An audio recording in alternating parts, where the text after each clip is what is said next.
Hello नमस्कार दोस्तों, स्वागत है आप सभी का हमारे यूट्यूब चैनल गुंजन गुरुजी पे। आज हम आप लोगों के लिए जीके जीएस के 27 अति महत्वपूर्ण प्रश्न के बारे में इस वीडियो में बताएंगे, इसीलिए वीडियो के अंत तक बने रहिए। तो इस वीडियो में आपको किस तरीके के प्रश्न के बारे में बताएंगे दोस्तों, देखिए जैसे लिखा है कि पहला प्रश्न हम लोगों का है कि एड्स किसके कारण होता है, और 4 ऑप्शन दिया गया दोस्तों। इन चारों ऑप्शन में से कौन सा होगा। काफी बार इस तरीके के प्रश्न आपके एग्जाम में पूछे गए दोस्तों।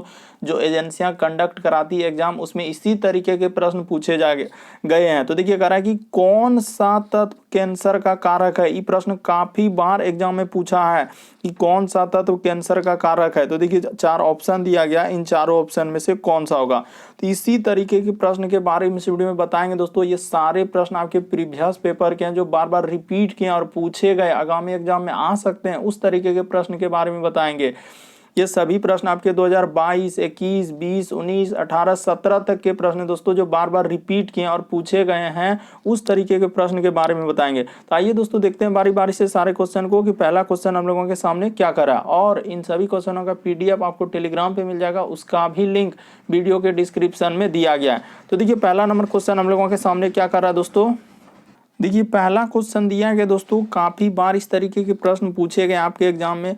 करा कि दिल्ली पर आक्रमण करने वाला पहला यानी प्रथम पेशवा कौन था। तो 4 ऑप्शन दिया गया दोस्तों कि दिल्ली पर आक्रमण करने वाला पहला पेशवा कौन सा हो जाएगा। तो यहाँ पे चारों ऑप्शन को देखिएगा तो इसका आंसर क्या हो जाएगा, बाजीराव प्रथम, यानी कि ऑप्शन नंबर सी क्या हो जाएगा दोस्तों, सही हो जाएगा। वीडियो को पॉज करके आपको पहले से अपने से ट्राई करना है। देखिए करा कि दूसरा नंबर क्वेश्चन कि तख्ते ताउस मयूर सिंहासन पर बैठने वाला अंतिम मुगल शासक कौन था। इन चारों ऑप्शन में देखा जाए कि तख्ते ताउस यानी मयूर सिंहासन पर बैठने वाला अंतिम मुगल शासक कौन हो जाएगा। तो कौन हो जाएगा दोस्तों, शाह आलम द्वितीय, यानी कि ऑप्शन नंबर सी यहाँ पे क्या हो जाएगा, सही हो जाएगा। बढ़ते हैं अगले क्वेश्चन की ओर। देखिए हम लोगों का यानी कि तीसरा नंबर क्वेश्चन क्या कर रहा है कि स्वदेशी निर्मित तेजस क्या है। तो स्वदेशी निर्मित तेजस क्या हो जाएंगे दोस्तों, हम लोगों का एक हल्के लड़ाकू विमान है, यानी कि ऑप्शन नंबर सी आपका क्या हो जाएगा, ए क्या हो जाएगा दोस्तों, सही हो जाएगा कि स्वदेशी निर्मित तेजस क्या हम लोगों का एक हल्के लड़ाकू विमान है। अगला क्वेश्चन देखिए दोस्तों, चौथा नंबर करा कि किसके द्वारा विश्व का पहला गणतंत्र वैशाली में स्थापित किया गया था। यानी कि वैशाली में स्थापित किया गया था किसके द्वारा दोस्तों, तो लिच्छवी के द्वारा, यानी गणतंत्र वैशाली में। करें किसके द्वारा विश्व का पहला गणतंत्र वैशाली में स्थापित किया गया था। तो याद रखिएगा दोस्तों, लिच्छवी, यानी कि ऑप्शन नंबर आपका डी क्या हो जाएगा, सही हो जाएगा। अगला क्वेश्चन देखिए दोस्तों, सारे प्रश्न आपके प्रीवियस पेपर के हैं, जो बार बार रिपीट किए दोस्तों, पूछे गए हैं, उस तरीके के प्रश्न लेकर आए जो मोस्ट रिपीटेड प्रश्न है। ये प्रश्न काफी बार आपके एग्जाम में पूछा है कि भारतीय संविधान के किस संशोधन द्वारा समाजवादी, धर्मनिरपेक्ष और अखंडता शब्द को प्रस्तावना में जोड़ा गया। ये प्रश्न काफी बार आपके एग्जाम में पूछा गया है। तो कौन सा संविधान संशोधन द्वारा जोड़ा गया दोस्तों, 42वां संविधान संशोधन द्वारा। इसी को बोलते हैं हम लोग क्या, मिनी संविधान संशोधन। यानी कि सर भारतीय संविधान में किस संशोधन द्वारा समाजवादी, धर्मनिरपेक्ष, अखंडता शब्द को प्रस्तावना में जोड़ा है, 42वां संविधान संशोधन। अगला क्वेश्चन देखिए दोस्तों, छठा नंबर क्वेश्चन, इसीलिए आप अंत तक बने रहिए, आपको सभी तरीके के क्वेश्चन देखने को मिलेगा दोस्तों, जो बार बार रिपीट किए और पूछे गए हैं। करा कि खरीफ और रबी फसल के बीच छोटे समय में पैदा की जाने वाली फसल को क्या कहते हैं। यानी खरीफ और रबी फसल के बीच में दोस्तों जो समय होता है, उस बीच में जो फसल उगाया जाता है उसको हम लोग क्या बोलते हैं, तो जायद फसल का नाम दिया जाता है। ऑप्शन नंबर ए क्या हो जाएगा दोस्तों, सही हो जाएगा। अगला क्वेश्चन देखिए दोस्तों, 7वां नंबर क्वेश्चन कह रहा है कि राष्ट्रीय रेल म्यूजियम किस शहर में है। तो राष्ट्रीय रेल म्यूजियम जो है हम लोगों का किस शहर में है दोस्तों, 4 ऑप्शन दिया गया है। तो कौन सा सही हो जाएगा, दिल्ली में है सर हम लोगों का राष्ट्रीय रेल म्यूजियम। कहाँ स्थित हो जाएंगे, दिल्ली में। अगला क्वेश्चन देखिए दोस्तों, काफी बार ये भी प्रश्न पूछा गया और बहुत सारे स्टूडेंट गलती करेंगे। देखिएगा कि भागीरथी अलकनंदा नदियों का संगम किस स्थान पर होकर गंगा नदी बहती है। यानी भागीरथी और अलकनंदा नदियों का संगम किस स्थान पर होकर गंगा नदी बहती है। तो देखा जाए दोस्तों क्या हो जाएगा, देवप्रयाग।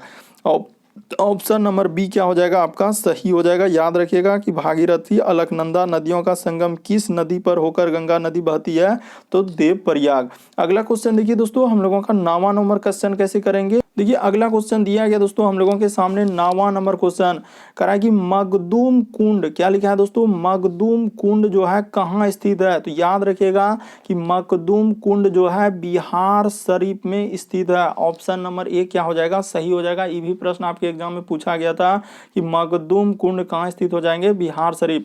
अगला क्वेश्चन देखिए कितना इंपॉर्टेंट, डॉक्टर राजेंद्र प्रसाद का जन्म स्थान कह रहा है कि जीरादेही निम्न में से किस जिले में है। तो देख रहे हैं कितना डीपली पूछा है कि डॉक्टर राजेंद्र प्रसाद का जन्म स्थान जो है जीरादेही निम्न में से किस जिले में स्थित है दोस्तों।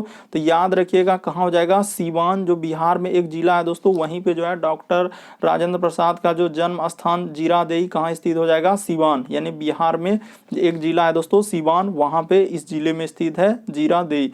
अगला क्वेश्चन है कि निम्नलिखित में से कौन मैला आंचल, क्या लिखा है दोस्तों, मैला आंचल के लेखक कौन है।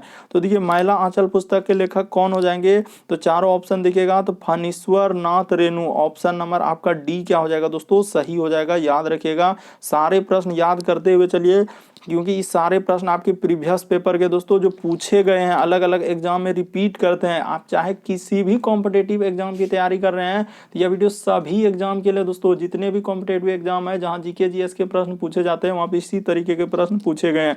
अगला क्वेश्चन देखिए दोस्तों 12वां नंबर क्वेश्चन, कैसे करेंगे सर, करा कि निम्न में से, अगला है कि निम्न में से बिहार का सबसे छोटा जिला कौन है। देखिए किस तरीके से पूछा है, निम्न में से बिहार का सबसे छोटा जिला। तो बिहार का अगर देखा जाए दोस्तों सबसे छोटा जिला का नाम क्या हो जाएगा, शिवहर, यानी बिहार के सबसे छोटे जिले का नाम क्या है, शिवहर। ऑप्शन नंबर एक क्या हो जाएगा दोस्तों, सही हो जाएगा। अगला क्वेश्चन मोस्ट इंपोर्टेंट, काफी बार पूछा जा चुका है कि भारतीय संविधान को कब अपनाया गया था। तो भारतीय संविधान को जो है कब अपनाया गया दोस्तों, 26 नवंबर 1949 को अपनाया गया। ये भी प्रश्न बहुत सारे स्टूडेंट गलती करेंगे, 26 जनवरी 1950 लगाएंगे, लेकिन याद रखिएगा कि भारतीय संविधान को कब अपनाया गया है, तो 26 जनवरी 1949। ऑप्शन नंबर ए क्या हो जाएगा दोस्तों, सही हो जाएगा। अगला क्वेश्चन देखिए दोस्तों 14वां नंबर क्वेश्चन हम लोगों के सामने करा कि फारसी, क्या लिखा है दोस्तों, पारसी क्रांतिकारी मैडम भिखाजी कामा ने एक साप्ताहिक पत्रिका आरंभ की थी, उसका नाम क्या हो जाएगा। तो याद रखिएगा उस पत्रिका का नाम क्या हो जाएगा, Vande Mataram. Option number A क्या हो जाएगा दोस्तों, सही हो जाएगा कि पारसी क्रांतिकारी मैडम भिखाजी ने एक साप्ताहिक पत्रिका आरंभ किया था, उसका नाम क्या हो जाएगा, वंदे मातरम। अगला क्वेश्चन देखिए दोस्तों 15वां नंबर क्वेश्चन कि निम्नलिखित में से कौन सा कथक का हम लोगों का लिखा है कि प्रख्यात नर्तक या नर्तकी है। तो कौन हो जाएंगे, यानी कि कथक जो है उत्तर भारत का है दोस्तों, उत्तर भारत से संबंधित कौन हो जाएंगे, Birju Maharaj. Option number C क्या हो जाएगा, सही हो जाएगा। काफी बार एग्जाम में पूछा गया है कि कथक जो है कहाँ का लोक नृत्य हो जाएंगे, तो उत्तर भारत कथक जो आता है बिरजू महाराज उसका संबंध हो जाएंगे। अगला क्वेश्चन देखिए दोस्तों साइंस से पूछा है 16वां नंबर क्वेश्चन, काफी इंपॉर्टेंट, करे ब्लीचिंग पाउडर में इनमें से किसका मिश्रण से बना होता है, यानी ब्लीचिंग पाउडर जो बना है वो किसका मिश्रण से बना है दोस्तों। तो यहाँ पे कौन सा सही हो जाएगा, चारों ऑप्शन को देखिए, वीडियो को पॉज करके कोशिश कीजिए कौन सा हो सकता है। तो सर ब्लीचिंग पाउडर जो है चूना और क्लोरीन का। ऑप्शन नंबर डी क्या हो जाएगा दोस्तों, सही हो जाएगा कि सर हम लोगों का ब्लीचिंग पाउडर जो बना है किसका बना है, तो चूना और क्या हो जाएगा दोस्तों, क्लोरीन का। ऑप्शन नंबर यहाँ पे डी क्या हो जाएगा आपका, सही हो जाएगा। बढ़ते हैं अगले क्वेश्चन की ओर, सारे प्रश्न काफी इंपॉर्टेंट है दोस्तों। 17वां नंबर क्वेश्चन देखिए दोस्तों क्या कर रहा है कि हवा में किस गैस की मौजूदगी से पीतल का रंग फीका पड़ जाता है, यानी हवा में आखिर ऐसा कौन सा गैस है जिसकी वजह से पीतल का रंग जो है फीका पड़ जाता है दोस्तों। तो वह हाइड्रोजन सल्फाइड की वजह से। अगर देखा जाए पीतल का जो बर्तन होता है उसमें धीरे धीरे जो हम लोगों का रंग फीका पड़ना चालू होता है, किसके वजह से दोस्तों, हाइड्रोजन सल्फाइड की वजह से। अगला क्वेश्चन देखिए दोस्तों, भारत के पहले परमाणु विद्युत स्टेशन, ये भी काफी बार एग्जाम में पूछा है। सब क्वेश्चन आपको सभी तरीके जितने भी बुक आपके हैं दोस्तों जीके जीएस में, उसमें इस तरीके का प्रश्न दिया गया है कि भारत के पहले परमाणु विद्युत स्टेशन कहाँ स्थापित किए थे। सूरत ऑप्शन भी दिया गया है, तो कौन सा ऑप्शन सही हो जाएगा। तो भारत में पहला परमाणु विद्युत स्टेशन जो है तारापुर में स्थापित किया गया था। ऑप्शन नंबर आपका दूसरा क्या हो जाएगा दोस्तों, सही हो जाएगा कि भारत का पहला परमाणु विद्युत स्टेशन तारापुर में स्थित है। अगला क्वेश्चन देखिए दोस्तों, 19वां नंबर क्वेश्चन कैसे करेंगे, ये भी प्रश्न आपके हाल ही के एग्जाम में पूछा गया था कि उत्तल दर्पण द्वारा बना प्रतिबिंब हमेशा होता है।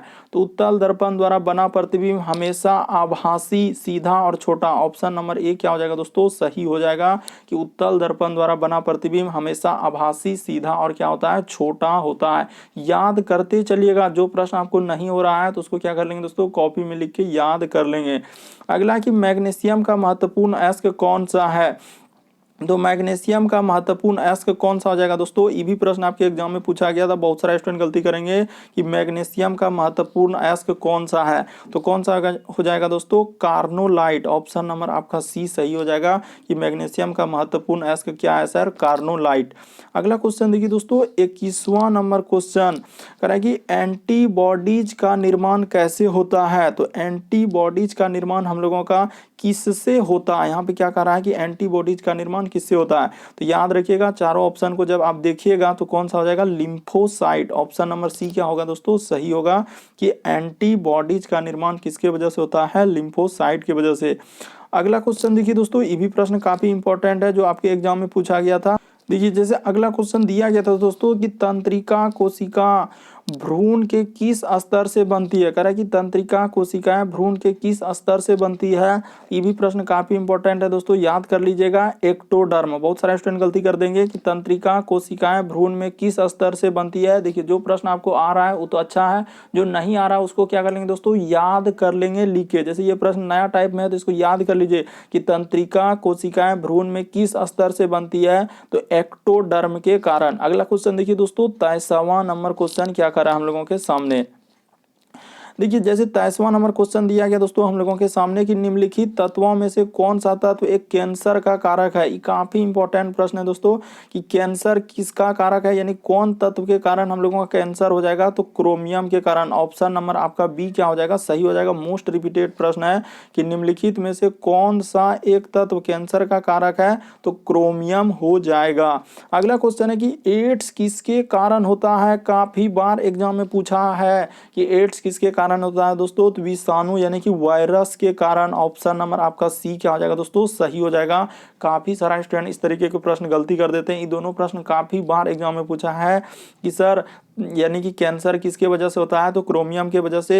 एड्स किसके कारण होता है दोस्तों, वायरस के कारण। अगला क्वेश्चन भी काफी इंपॉर्टेंट कर रहा है, रुधिर यानी थक्का बनाने के लिए, खून को थक्का बनाने के लिए कौन सा विटामिन की आवश्यकता होती है दोस्तों, तो विटामिन के। क्या हो जाएगा, विटामिन के, यानी रुधिर का मतलब हुआ दोस्तों खून को थक्का बनाने के लिए कौन विटामिन हम लोगों के शरीर में होना चाहिए, तो विटामिन के जरूरी है। अगला क्वेश्चन देखा जाए 26वां नंबर क्वेश्चन कह रहा है कि देश में केंद्र शासित प्रदेशों की संख्या अब कितनी रह गई है। अभी जो वर्तमान में दोस्तों देश में कितने केंद्र शासित प्रदेश है, तो 8 है सर।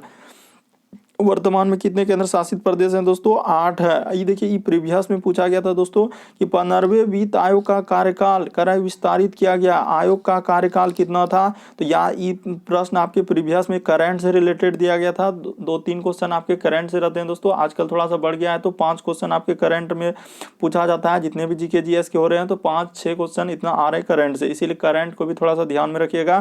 कि बाकी तो स्टैटिक से पूछा ही जा रहा है कि 15वें वित्त आयोग का कार्यकाल विस्तारित किया गया, तो आयोग का विस्तारित कार्यकाल कितना हो जाएगा, अक्टूबर 2020 इसका आंसर हो जाएगा। तो उम्मीद करते हैं दोस्तों आप लोग सारे प्रश्न को अच्छे तरीके से, जो नहीं आया होगा तो उसको याद कर लेंगे लिख के। अगर चैनल पे पहली बार आए तो रेड कलर का बटन दिख रहा होगा, उसको सब्सक्राइब कर लीजिए ताकि जब भी वीडियो डालेंगे तो नोटिफिकेशन आपको सबसे पहले मिल जाए। हमारा चैनल दोस्तों एग्जाम की दृष्टि से काफी इंपॉर्टेंट, उस तरीके के प्रश्न करवाते हैं जो बार बार रिपीट करते हैं, पूछे जाते हैं, आगामी एग्जाम में आ सकते हैं, उस तरीके के प्रश्न आपके सामने लेकर आते हैं। और ओके दोस्तों, थैंक यू। फिर आप लोगों से अगले वीडियो में मुलाकात होगी।